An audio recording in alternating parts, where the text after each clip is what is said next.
जागतिक होमिओपॅथी दिनानिमित्त होमिओपॅथीच्या गुणांबाबत जागरूकता निर्माण करण्याच्या प्रयत्नासह डॉक्टर मुकेश बत्रा यांनी आज त्यांचे नाटक जीना इसी का नाम हैचा शुभारंभ केला।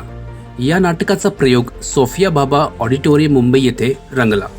जीना इसी का नाम है डॉक्टर बत्रा यांचे आत्मचरित्र द नेशन्स होमिओपॅथीचे नाट्य रूपांतरण आहे आणि या नाटकाने एका जिवंत व्यक्तीच्या जीवनाला दाखवणारे पहिले नाट्य प्रदर्शन म्हणून इतिहास रचला आहे।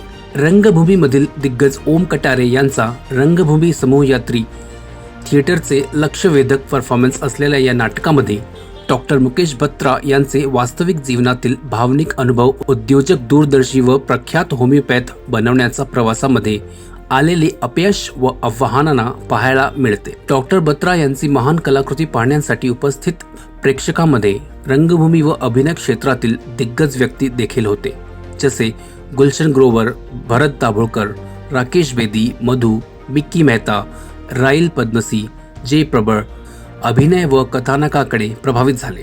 या नाटकाबाबत बोलताना गुलशन ग्रोवर म्हणाले, होमिओपॅथीचा दीर्घ काळापासून रुग्ण आणि डॉक्टर मुकेश बत्रा यांचा चाहता म्हणून त्यांचा जीवन प्रवास आणि भारतातील होमिओपॅथीचा प्रवास पाहण्याचा अनुभव अद्भुत आहे।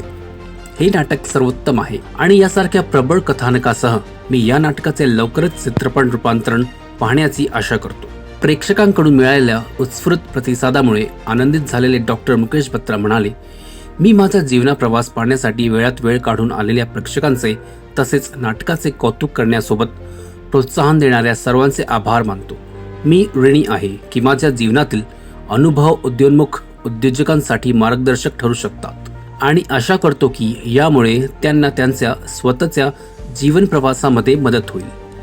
उपस्थित शुभचिंतकांव्यतिरिक्त डॉक्टर बत्रा यांनी हे नाटक पाहण्यासाठी राज्यभरातील होमिओपॅथी महाविद्यालयामधील विद्यार्थी व शिक्षकांना देखील आमंत्रित केले।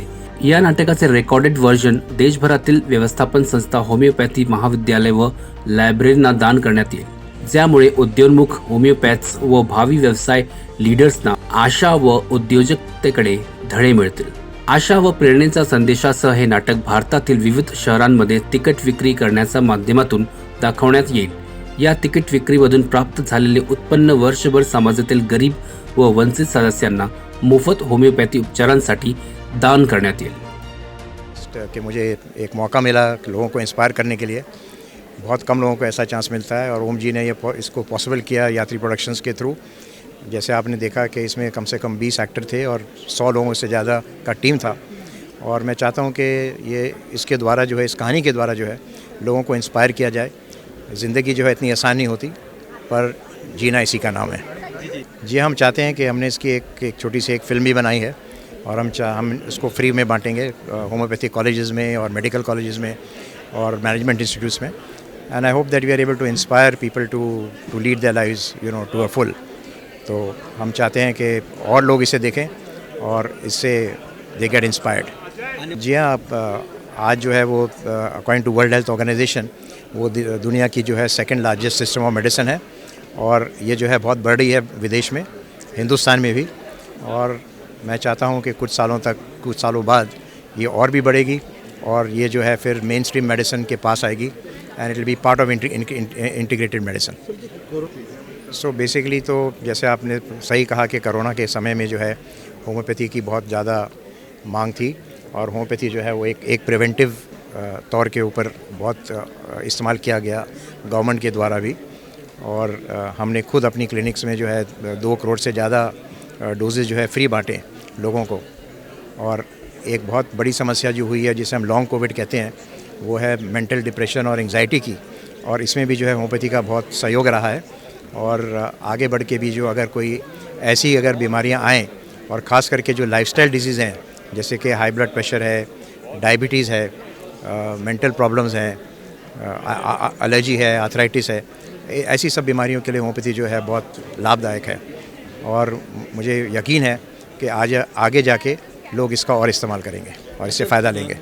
बहुत खुशी लगती है, पर देश में जो है जहाँ 180 कंट्रीज़ हैं और हम लोग सिर्फ 7 कंट्रीज़ में हैं, तो अभी तो बहुत कदम आगे रखना बहुत बाकी है और आगे का रास्ता जो है और कठिन है, और बहुत ही दूर चलना है अभी।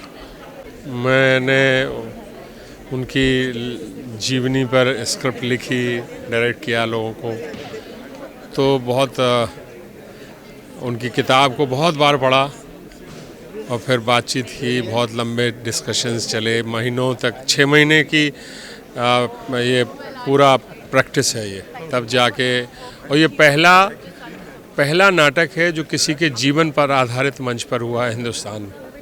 इससे पहले कभी इस तरह का नाटक नहीं खेला गया।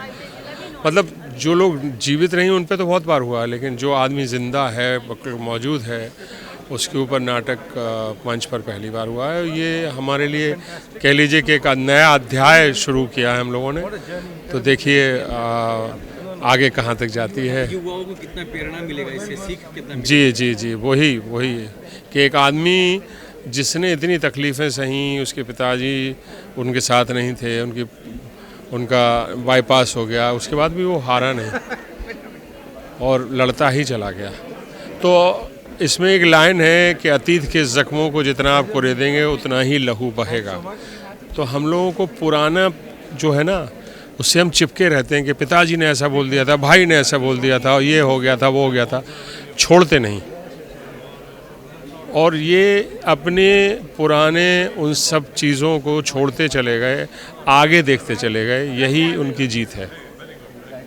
तो ये हमारे लिए सौभाग्य की बात है कि पहला बायोपिक इंडिया किसी के ऊपर बना और उसको मैंने लिखा, डायरेक्ट किया और हमारी टीम ने बहुत मेहनत की। पूरी टीम ने, मतलब 40 दिन की विगरस रेसल करने के बाद यहाँ पहुँचे हैं। आप लोगों को पसंद आया, हमें बहुत खुशी है। Thank you very much.